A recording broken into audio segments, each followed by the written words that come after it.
video here. Okay, we'll hit export because we can just export it within Premiere. I don't think you guys will need to use Media Encoder in this class, but I did mention how to do that earlier in this class. We don't need to concern ourselves too much with that, so we'll just hit export. It'll do its thing. It shouldn't take too long. And then in a web browser, okay, in a web browser, we're going to go to frame.io.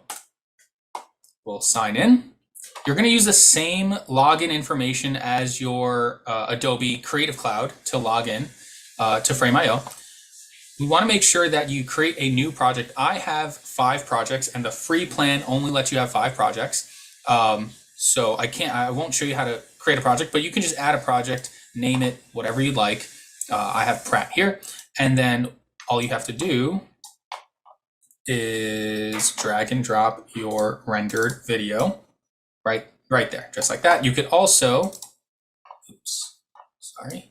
you could also new file upload and find it on your hard drive.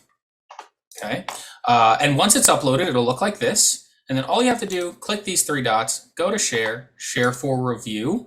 Let's make it a habit to actually go into our settings and allow downloads. That way, if I need to download it and show it in class or for whatever reason, I can go ahead and do that. So let's try to do that. And then under sharing, this is the link you're going to upload to Canvas.